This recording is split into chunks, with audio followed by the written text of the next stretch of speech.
Welcome friends to our channel Aspire Einstein. हम लोगों ने एक ऑनलाइन प्लेटफॉर्म स्टार्ट किया आपको एज ए फ्रेंड कुछ सिखाने के, ताकि आपके भी कुछ यूज आ सके, आप भी कुछ सीख सको इस लॉकडाउन, आपका लॉकडाउन वेस्ट ना हो। तो इस वजह से आज से मैं आपको बायोलॉजी पढ़ाना स्टार्ट करूँगा, जितनी मेरे को आती है अपने 100% एफर्ट्स के साथ आपको पढ़ाऊँगा। आप भी अपने 100% एफर्ट्स के साथ पढ़िएगा।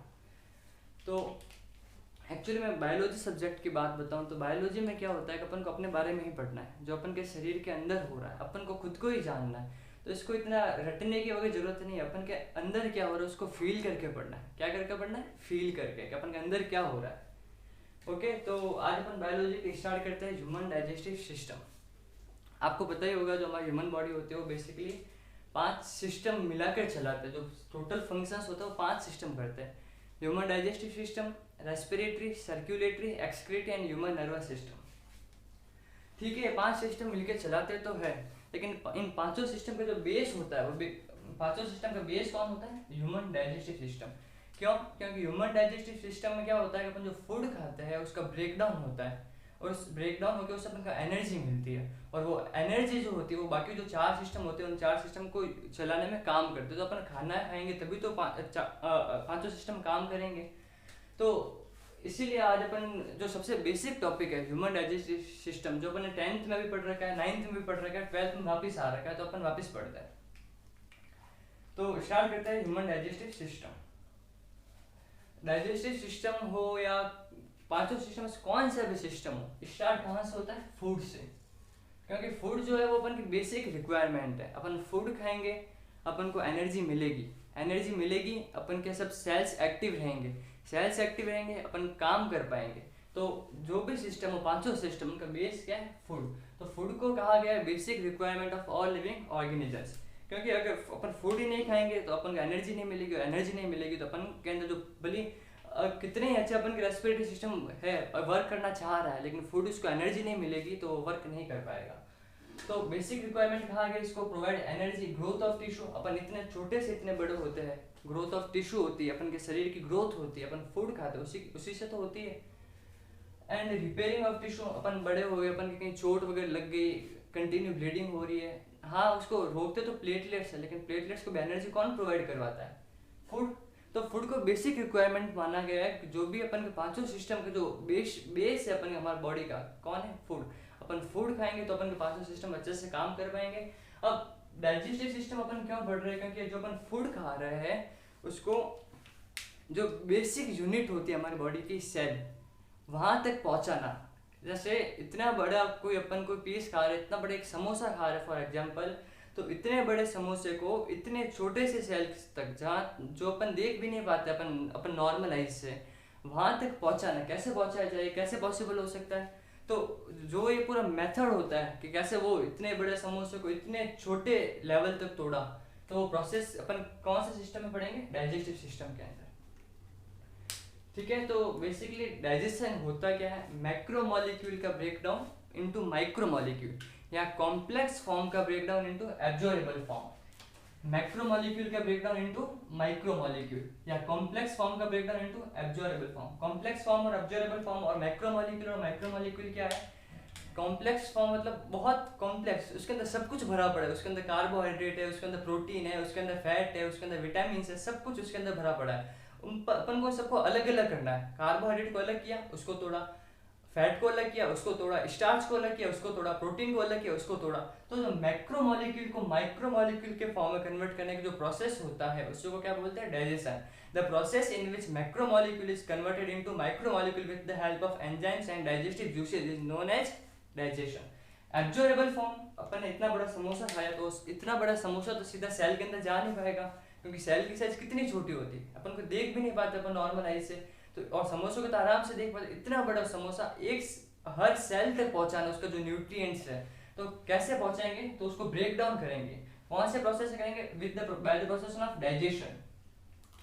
तो मैक्रो मॉलिक्यूल का टूटना माइक्रो मॉलिक्यूल में, कॉम्प्लेक्स फॉर्म का टूटना एब्जॉर्बेबल फॉर्म में, जिस फॉर्म में सेल एब्जॉर्ब कर सके, उस प्रोसेस को क्या बोलते हैं? डाइजेशन। और जो ऑर्गन्स, ये सब ऑर्गन्स मिलके एक सिस्टम बनाता है, जो ऑर्गन्स इसमें काम आते हैं वो सब ऑर्गन्स मिलके एक सिस्टम बनाते हैं, उस कंप्लीट सिस्टम को क्या बोलते हैं? Digestive system of humans. Okay, तो जैसे अपन समोसा का एग्जांपल चल रहा है, तो समोसे के अंदर मैक्रोमोलिक्यूल जैसे एक फॉर्म है कार्बोहाइड्रेट। फॉर एग्जांपल एक दीवार है जो पूरी उस दीवार को बोल रहे हैं कार्बोहाइड्रेट। इस दीवार का नाम है कार्बोहाइड्रेट। तो उस दीवार का जो बेसिक यूनिट क्या है, एक ब्रिक्स, एक ईट। तो जो उसकी बेसिक यूनिट है उसको क्या बोलेंगे, कार्बोहाइड्रेट बेसिक यूनिट को ग्लूकोज। कार्बोहाइड्रेट एक पॉलीमर, एक मैक्रोमोलिक्यूल, एक कॉम्प्लेक्स फॉर्म है। उसको एब्जॉर्बेबल फॉर्म, उसकी एब्जॉर्बेबल फॉर्म क्या है, ग्लूकोज। एंड जो सेल जो उसको एब्जॉर्ब करेगा, जो उसके अंदर कार्बोहाइड्रेट का कंटेंट है, तो वो किस फॉर्म में करेगा, ग्लूकोज की फॉर्म में। तो ग्लूकोज क्या हो गया, उसकी एब्जॉर्बेबल फॉर्म, या फिर उसका मोनोमर, ठीक है, या फिर उसका माइक्रोमोलिक्यूल, मैक्रोमोलिक्यूल का। तो जो कार्बोहाइड्रेट को ग्लूकोज में तोड़ने का प्रोसेस है, उसी प्रोसेस को क्या बोलते हैं, डाइजेशन। तो जो कार्बोहाइड्रेट को ग्लूकोज के फॉर्म में टूटेगा और सेल ग्लूकोज के फॉर्म में उसको एब्जॉर्ब कर लेगा, और जब अपन को एनर्जी चाहिए तब सब ग्लूकोज टूट जाएगा और अपन को एनर्जी मिल जाएगी, ठीक है। तो इसी तरह से जो प्रोटीन होता है, जैसे समोसे के अंदर कुछ कुछ बहुत लीस्ट मात्रा कुछ प्रोटीन भी है। तो प्रोटीन की जो बेसिक यूनिट है क्या होती है, अमाइनो एसिड। जैसे एक दीवार है, वो दीवार प्रोटीन की बनी हुई है पूरी, तो उसकी जो बेसिक यूनिट क्या है, ईट मिलके दीवार बनी। तो वैसे अमाइनो एसिड मिल के क्या बने, प्रोटीन। ग्लूकोज मिल के क्या बने, कार्बोहाइड्रेट। तो ग्लूकोज की कॉम्प्लेक्स फॉर्म क्या है, कार्बोहाइड्रेट, और कार्बोहाइड्रेट की एब्जॉर्बेबल फॉर्म क्या है, ग्लूकोज, ठीक है। तो वैसे प्रोटीन्स किस में टूटते हैं, अमाइनो एसिड्स में। फैट किस में टूटते हैं, फैटी एसिड प्लस ग्लिसरॉल में। और न्यूक्लिक एसिड किस में टूटता है, न्यूक्लिक एसिड क्या है, डीएनए। आज अपन को एप्पल खाई, उसके अंदर एक सेल है, सेल के अंदर न्यूक्लियस है, न्यूक्लियस के अंदर डीएनए एंड आरएनए है, उनको भी तो एब्जॉर्ब करना जरूरी है। तो वो किस में टूटेंगे, nitrogenous base, ATG, adenine, thymine, guanine, cytosine, sugar plus inorganic phosphate. Nitrogenous base के बारे में बहुत अच्छे से पढ़ेंगे अपन आगे। एक बार आपको एकदम नॉर्मल लेवल पे बता रहा हूँ डाइजेशन में एक्चुअली होता क्या है, ठीक है। आगे आता है डाइजेस्टिव सिस्टम। ये इसके अंदर नॉर्मली जो कंप्लीट जो डाइजेशन का प्रोसेस होता है उनको दो मेथड्स के अंदर अपन डिवाइड कर सकते हैं। दो मेथड्स कौन कौन से हो गए, एक मैकेनिकल मेथड हो गया, एक केमिकल मेथड हो गया, ठीक है। एक मैकेनिकल मेथड हो गया, एक केमिकल मेथड हो गया। मैकेनिकल मेथड के अंदर क्या होता है, आपको एक एग्जांपल देता हूँ कि जैसे एक एक एक टंकी है, एक बहुत बड़ी टंकी है, उसके अंदर बहुत सारा कचरा भरा पड़ा है, और आपको उस कचरे को बहुत छोटे छोटे पार्ट्स करने हैं। तो एक तो आपके पास ऑप्शन है कि आप एक हथौड़ा लो, उसको तोड़ना स्टार्ट करो, उसको छोटे छोटे पार्ट्स करना स्टार्ट करो। तो इससे क्या होगा, छोटे छोटे पार्ट्स तो होंगे लेकिन एक लेवल तक होंगे, बहुत ज़्यादा छोटे नहीं होंगे, उसके राख नहीं बन पाएगी।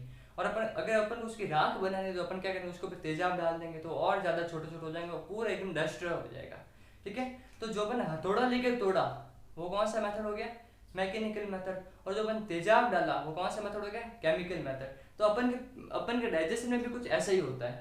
तो मैकेनिकल मेथड में क्या होता है, mixing of food with digestive juices. Mixing of food with digestive juices. अपन ने फूड खाया, जैसे ही फूड का एक बाइट अपन के माउथ तक पहुंचा तभी से डाइजेशन का प्रोसेस स्टार्ट हो गया। जो फूड के अंदर स्टार्च होगा, जैसे अपन कुछ पोटैटो खाया, उसके अंदर जो स्टार्च का अमाउंट होगा, उसका जो 30% स्टार्च होगा वो कहाँ पर डाइजेस्ट हो जाएगा, अपन के माउथ के अंदर, बाय द एंजाइम टाइलिन और सैलिवरी अमाइलेज, जो अपन के सलाइवा के अंदर होता है। तो डाइजेशन का प्रोसेस तो अपन के माउथ के अंदर ही स्टार्ट हो गया, लेकिन वो कौन सा डाइजेशन हुआ, अपन ने कुछ मिलाया, एंजाइम्स मिलाया, वो कौन सा डाइजेशन हुआ, केमिकल मेथड।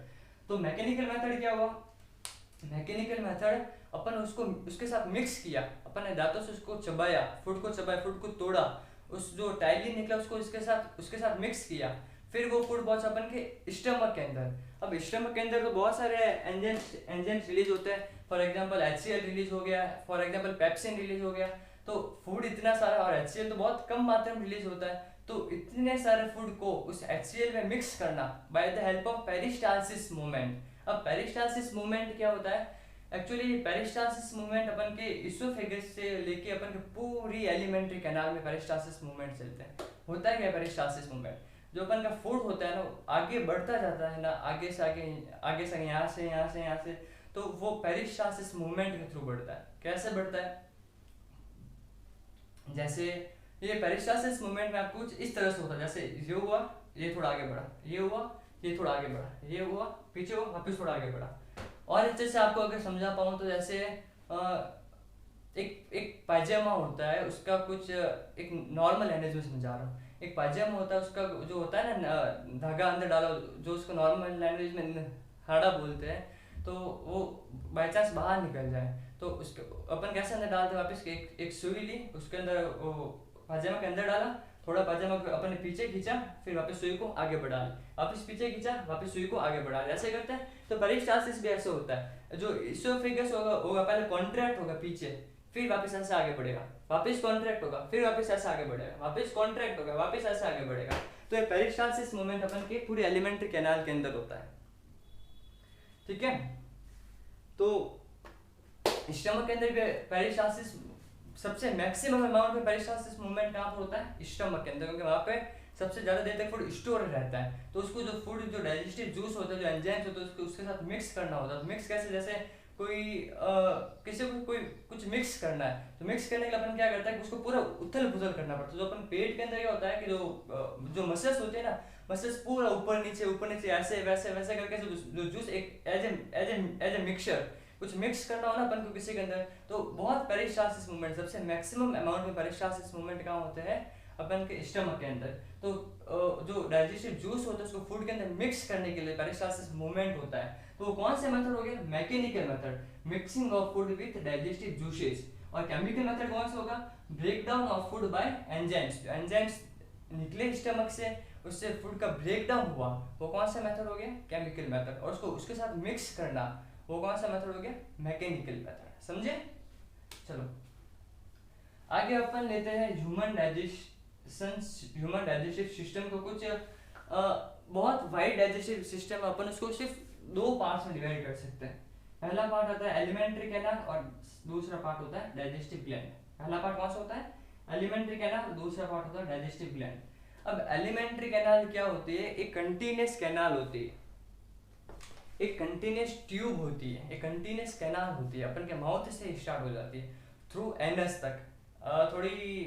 थोड़ी नॉर्मल लैंग्वेज में बोले तो एक मुंह से लेकर दूसरे मुंह तक, तो वहां तक कंप्लीट अपन के एलिमेंट्री कैनाल होती है और कंटिन्यूअस होती है। ऐसा नहीं कि इसके पार्ट्स अलग है भाई, ऐसे यहाँ पे आ गया, यहाँ पे अलग हो गया, स्टमक अलग है, नहीं, ये पूरी ये कंटिन्यूअस कैनाल है। यहाँ से यहाँ तक आया, अपने आप को वाइड किया यहाँ पर, फिर इधर थोड़ी फोल्डेड हो गई, ये इधर आ गई, ये पूरी एक कंटिन्यूअस कैनाल है। तो पूरे डाइजेशन सिस्टम को अपन दो पार्ट्स में डिवाइड कर सकते हैं। एक आता है एलिमेंट्री कैनाल और एक आता है डाइजेस्टिव ग्लैंड्स। ठीक है। एलिमेंट्री कैनाल के पार्ट्स आपको पता ही होंगे। सबसे पहला पार्ट आता है mouth, as you know, buccal cavity, oesophagus, stomach, intestine. अपन एलिमेंट्री कैनाल को 5 पार्ट्स में डिवाइड कर सकते हैं। अब माउथ का तो आपको पता है, बकल कैविटी के 3 पार्ट्स हो गए, oral vestibule, buccal cavity, pharynx. Oral vestibule जहाँ पे अपन का टेम्परेरी फूड स्टोर होता है, जब अपन फूड खाते हैं, जहाँ पे हीट के थ्रू फूड के छोटे टुकड़े किए जाते हैं, वहाँ वो क्या हो गया? Oral cavity. ओरल वेस्टिब्यूल है बक्कल कैविटी। बक्कल कैविटी के अंदर क्या आता है? 3 पार्ट्स, टंग, टीथ, पैलेट। टंग आप जानते हो, टीथ आप जानते हो, पैलेट क्या होता है? पैलेट एक्चुअली जो अपन की टंग का ऊपर वाला पार्ट होता है, टंग का ऊपर, अबव टंग, मतलब जो जैसे मैं आपको बता रहा हूँ इधर टंग के ऊपर का, एकदम ऊपर जो माउथ की छत होती है ना, छत, वो एक्चुअली पैलेट होती है। पैलेट 2 टाइप्स के होते हैं, हार्ड पैलेट, सॉफ्ट पैलेट। जो अपन का छत का जो आगे वाला पोर्शन होता है वो बोलते हैं हार्ड पैलेट, और जो टंग का पीछे वाला पोर्शन होता है उसको बोलते हैं सॉफ्ट पैलेट। जैसे अपन कहीं डॉक्टर के पास जाते हैं तो डॉक्टर बोलते हैं आप अपनी जीभ बाहर निकालो, तो अपन जीभ बाहर निकालते हैं, और एक अपन को पोर्शन दिखता है जो पीछे से ऊपर से लटका हुआ होता है, तो वो सॉफ्ट पैलेट का पार्ट होता है, उसको बोलते हैं जुवल्ला। उसको क्या बोलते हैं? जुवल्ला, UVULA, जुवल्ला। ठीक है। तो जो वो कौन सा पार्ट होता है अपन के? सॉफ्ट पैलेट का पार्ट। और वही थोड़ा आगे आ जाए तो वो कौन सा पार्ट होता है? Hard palate. ठीक है। वो काम क्या करता है हार्ड पैलेट? हार्ड पैलेट का जो बेसिक मेन काम होता है अपन के फूड को बाहर जाने से रोकना। अपन जो फूड खाते हैं यहाँ पे एक सरफेस होती है, पैलेटाइन रुगै बोलते हैं जिसको, यहाँ पर ये पैलेटाइन रुगै क्या करती है? जो अपन जैसे बाई चांस अपन फूड खा रहे हैं और अपन ऐसे कुछ हद तक वो फूड को रोकती है ताकि फूड बाहर स्लिप ना हो सके, उसको फूड को फ्रिक्शन प्रोवाइड करवाती है। ओके। तो यहाँ ये हो गया आपको माउथ पता है, buccal cavity, oral vestibule, buccal cavity क्या आ गया, oral vestibule, buccal cavity, pharynx. Pharynx क्या होता है? फेरिंग्स एक्चुअली एक एरिया होता है, किसी ऑर्गन का नाम नहीं होता। फेरिंग्स एक एरिया होता है जो ट्रैकिया और इसोफेगस का कॉमन एरिया होता है, जहाँ से ट्रैकिया भी पास होती है, जहाँ से इसोफेगस भी पास होता है। ठीक है, कम टू द डायग्राम। जैसे जैसे यहाँ पर देखिए आप कि ये जो एरिया है ना, ये पूरा डॉट डॉट जहाँ पर करा हुआ है, इस एरिया को अपन क्या बोलते हैं? फेरिंग्स। फेरिंग्स के 3 टाइप्स होते हैं, एक first nasopharynx, second laryngopharynx, third oropharynx. Nasopharynx क्या होता है? नेजोफेरिंग्स यानी जो अपन के नॉर्मली अगर अपन नाम से भी देखें तो जो अपन के नाक के सामने का पीछे का पोर्शन होता है, ये अपन का नाक, इसके सामने का ये पीछे का पोर्शन, क्या बोलेंगे इसको? नेजोफेरिंग्स। नेक्स्ट आता है लैरिंगोफेरिंग्स। लैरिंगोफेरिंग्स क्या होता है? अपन के ट्रैकिया के ऊपर एक लैरिंग्स लगा होता है, वॉइस बॉक्स, और उसके जो पीछे का पोर्शन होता है इसको क्या बोलते हैं? लैरिंगोफेरिंग्स। ओरोफेरिंग्स क्या होता है? जो अपन को ओरल कैविटी, जो अपन के माउथ के पीछे का पोर्शन होता है, ये इसको क्या बोलेंगे? इसको क्या बोलेंगे? ओरोफेरिंग्स। ठीक है। नेक्स्ट आता है स्टमक। स्टमक के कितने पार्ट होते हैं?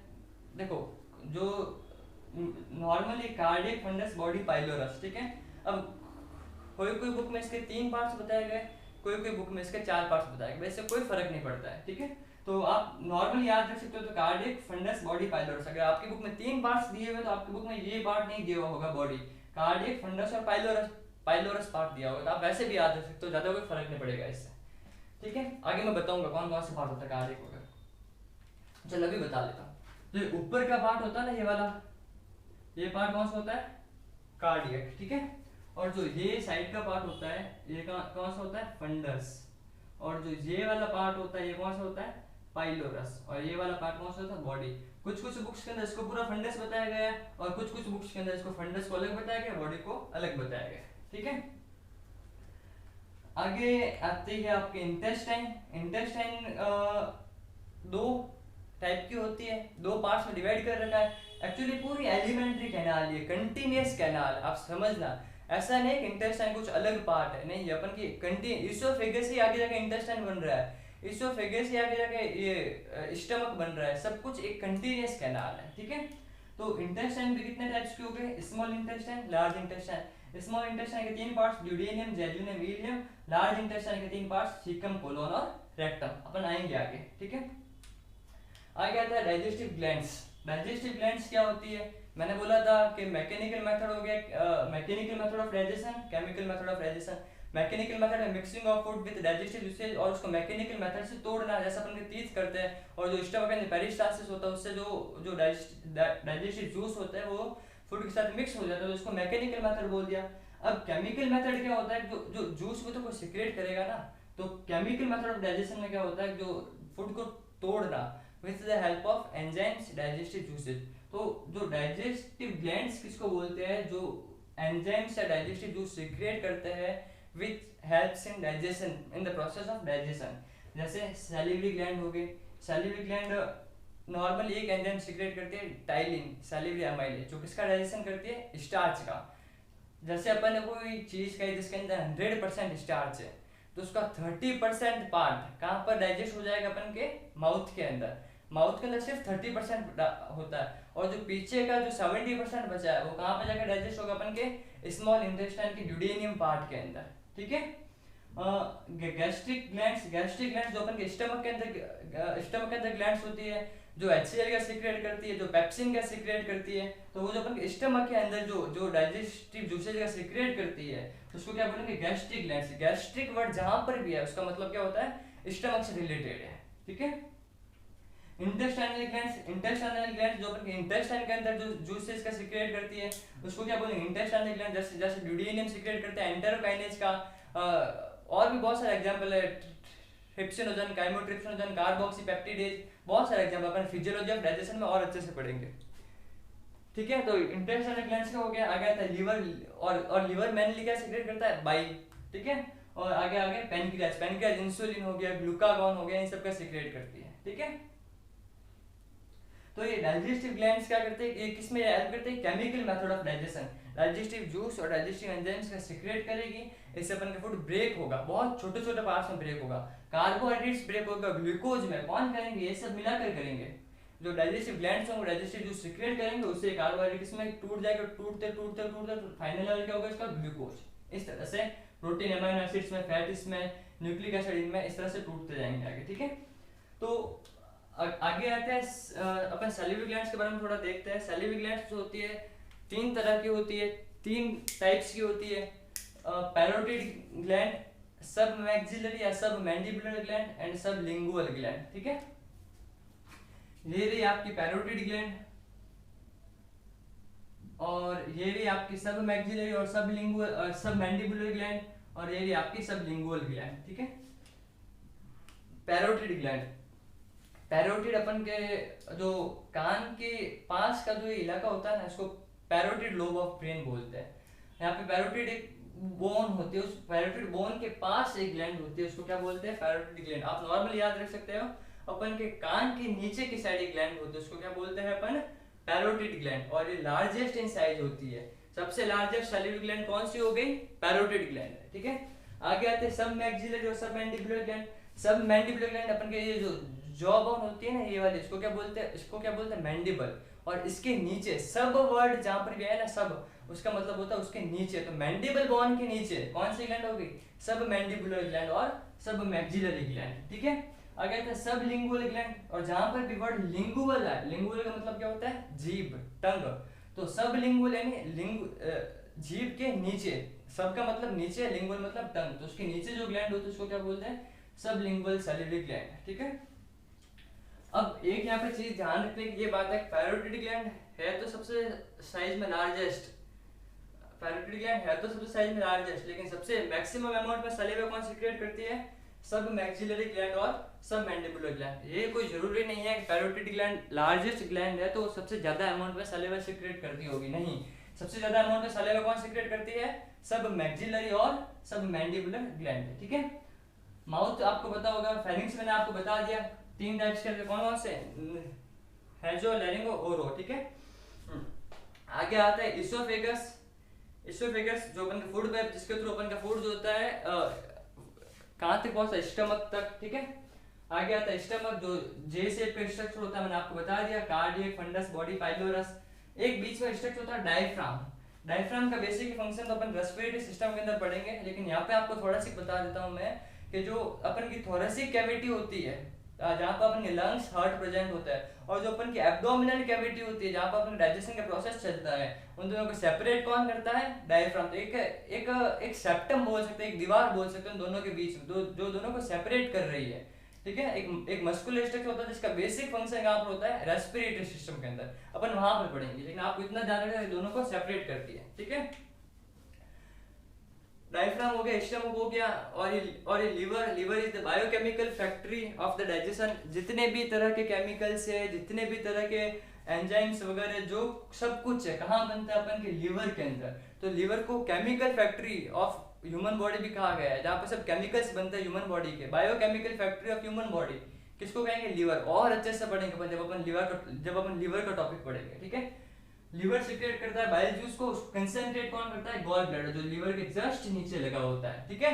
कॉमन बाइल डक्ट्स होता है, वो कहाँ पहुंच जाता है, स्मॉल इंटेस्टाइन के ड्यूडेनियम पार्ट के अंदर। स्मॉल इंटेस्टाइन के 3 पार्ट्स होते हैं, जो स्टमक के जस्ट बिफोर जो ये पार्ट्स दिख रहा है, ये कौन सा पार्ट हो गया, ड्यूडेनियम, ठीक है। उसके अगला पार्ट जो थोड़ा कॉइल्ड पार्ट है, जहां से ये लार्ज इंटेस्टाइन के अंदर एंटर हो रहा है, ये वाला पार्ट, इसको क्या बोलेंगे अपन, जेजुनियम। और जो सबसे लास्ट पार्ट, जो मैक्सिमम कॉइल्ड पार्ट, उसको क्या बोलेंगे अपन, इलियम, ठीक है। ड्यूडेनियम, जेजुनियम, इलियम, 3 पार्ट्स हो गए, ड्यूडेनियम, जेजुनियम, इलियम। अब एक क्वेश्चन आता है कि सर मैक्सिमम डाइजेशन कहाँ पर होता है, तो उसका आंसर होता है मैक्सिमम डाइजेशन होता है duodenum part of small intestine. Maximum digestion होता है duodenum part of small intestine. वहां पर ही क्यों होता है, इसका रीजन ये है कि जैसे ये देखो कि एक जैसे कचरे के अंदर जितना ज्यादा तेजाब डालेंगे वो उतना ज्यादा टूटेगा, ठीक है, ये कंफर्म है। तो उसी तरह से अगर देखें यहाँ पर, तो ये देखिए आपका ये ड्यूडेनियम है, ठीक है। यहाँ पर डाइजेस्टिव एंजाइम्स, पैनक्रियाज अपने एंजाइम्स यहाँ पर डाल रहा है, ठीक है। जो लीवर है अपना बाइल जूस ड्यूडेनियम में डाल रहा है, और जो स्टमक के जो एंजाइम्स है वो भी उसके एंजाइम्स कहाँ से आ रहे हैं, यहाँ पर ड्यूडेनियम पार्ट ऑफ स्मॉल इंटेस्टाइन। मतलब ड्यूडेनियम पार्ट ऑफ स्मॉल इंटेस्टाइन के अंदर तीन जने अपने एंजाइम्स डाल रहे हैं। कौन कौन? पैनक्रियाज, लीवर और स्टमक खुद डाल रहे हैं ड्यूडेनियम पार्ट के अंदर। तो ज्यादा एंजाइम्स वहां पर आ रहे हैं तो ज्यादा डाइजेशन भी कहां पर होगा? ड्यूडेनियम पार्ट ऑफ स्मॉल इंटेस्टाइन के अंदर, ठीक है। और जो मैक्सिमम कॉइल्ड पार्ट है इलियम, इलियम के अंदर क्या होगा? मैक्सिमम एब्जॉर्प्शन, जो अपन डाइजेशन हो गया, जो फूड टूट गया, कार्बोहाइड्रेट ग्लूकोज के अंदर टूट गया, अब ग्लूकोज को सेल तक पहुंचाना है, उस प्रोसेस को क्या बोलेंगे अपन? एब्जॉर्प्शन। तो जो सेल तक पहुंचाने का जो प्रोसेस होता है वो मैक्सिमम कहां पर होता है? इलियम पार्ट के अंदर। वहां पर क्या होता है? क्योंकि वो हाईली कॉइल्ड होता है, जितना ज्यादा कॉइल्ड होगा उससे उतना ही ज्यादा एब्जॉर्ब हो पाएगा, ठीक है। आगे आता है जो जो जो इसका लास्ट पार्ट होता है इलियम, वो लार्ज इंटेस्टाइन के भी नॉर्मली 3 पार्ट्स होते हैं, कुछ बुक में 4 भी बताए गए, कोलोन, सीकम, कोलोन और रेक्टम, और कुछ बुक में सिग्मोइड कोलोन भी बताया गया है, मैं भी आपको बताऊंगा वहां पर, ठीक है। तो जो स्मॉल इंटेस्टाइन का लास्ट पार्ट होता है इलियम और जो लार्ज इंटेस्टाइन का पहला पार्ट होता है सीकम, वो दोनों कनेक्ट हो जाते हैं एक दूसरे से। ये देखो, ये इसका लास्ट पार्ट है इलियम और ये इसका पहला पार्ट है लार्ज इंटेस्टाइन का सीकम, ठीक है। ये इलियम यहाँ से आया और सीकम में कनेक्ट हो गया, ठीक है। तो यहाँ पर एक जंक्शन बनता है जिसको क्या बोलते हैं? Ileocaecal junction. क्या बोलते हैं? Ileocaecal junction. तो स्मॉल इंटेस्टाइन का इलियम पार्ट, लार्ज इंटेस्टाइन का सीकम पार्ट, दोनों जुड़े और एक जंक्शन बना जिसको क्या बोलते हैं? इलियोसिकल जंक्शन, ठीक है। फिर सीकम पार्ट यहाँ पर हुआ और अपन के सीकम पार्ट के just 2 centimetre below on right side, यहाँ पर अपन का सीकम पार्ट है, ये रहा सीकम, ये रहा मेरा सीकम। यहाँ पर सीकम के 2 सेंटीमीटर बिलो एक वेस्टिजियल वर्मीफॉर्म ऑर्गन होता है। वेस्टिजियल ऑर्गन क्या होता है? जो ऑर्गन प्रेजेंट तो होता है लेकिन उसका कोई प्रैक्टिकल रोल नहीं होता अपन की बॉडी के अंदर, उसका कोई फंक्शन नहीं होता अपन की बॉडी के अंदर। क्या बोलते हैं उस ऑर्गन को? यहाँ पर अपेंडिक्स, जो राइट साइड में सीकम से 2 सेंटीमीटर नीचे प्रेजेंट होता है, अपेंडिक्स, ठीक है। अपेंडिक्स का अभी तो कोई रोल नहीं है। कहता है जब पहले के टाइम में जब आदमी घास वगैरह खाया करता था तब उसको घास को डाइजेस्ट करने में, उसको एब्जॉर्ब करने में इसका रोल होता था अपेंडिक्स का, लेकिन अभी ऐसा कुछ नहीं है, इसका कोई रोल नहीं है अभी अपेंडिक्स का, ठीक है। वेस्टिजियल ऑर्गन है, ये हो गया अपेंडिक्स। आगे आता है सीकम, आगे किसमें आता है? लार्ज इंटेस्टाइन में अगला पार्ट होता है कोलोन। सीकम के बाद कोलोन। कोलोन को 3 पार्ट्स में डिवाइड कर रखा है, ascending colon, transverse colon, descending colon. Ascending colon यानी जो कोलोन ऊपर की साइड जा रहा है, छोटे से बड़ा, ऊपर नीचे से ऊपर, ठीक है, उसको क्या बोलेंगे? Ascending colon. जो ट्रांसवर्स जा रहा है उसको क्या बोलेंगे? Transverse colon. और जो नीचे आ रहा है, ऊपर से नीचे, बड़े से छोटा, क्या बोलेंगे? डिसेंडिंग कोलोन, ठीक है। और जो उसका लास्ट पार्ट होता है उसको क्या बोलते हैं? सिग्मोइड नोच, सिग्मोइड कोलोन। मैंने बोला आपको किसी बुक में 4 ये उसी का पार्ट, कोलोन का ही पार्ट है, अलग से नाम दे रखा है सिग्मोइड कोलोन, ठीक है। अगला पार्ट होता है उसका लार्ज इंटेस्टाइन का रेक्टम। रेक्टम क्या करता है? अपन ने जो कंप्लीटली फूड का डाइजेशन हो गया, कंप्लीटली फूड का एब्जॉर्प्शन हो गया, फिर बचता है फीकल मटेरियल। वो फीकल मटेरियल टेम्परेरी स्टोर कहाँ होता है? रेक्टम के अंदर, ठीक है। तो रेक्टम स्टोर करता है टेम्परेरी स्टोर करता है फीकल मटेरियल को। अगला पार्ट होता है एनल कैनाल। एनल कैनाल से होते हुए, एनल से होते हुए फीकल मटेरियल बाहर निकल जाता है। तो ये अपन का हो गया ह्यूमन डाइजेशन सिस्टम का एक नॉर्मल बायोडाटा। ऊपर से बहुत डीप पढ़ेंगे अपन इसको। आपको अच्छा लगा? बहुत मेहनत करते रहिए, कोई डाउट हो तो पूछते रहिए। Thank you.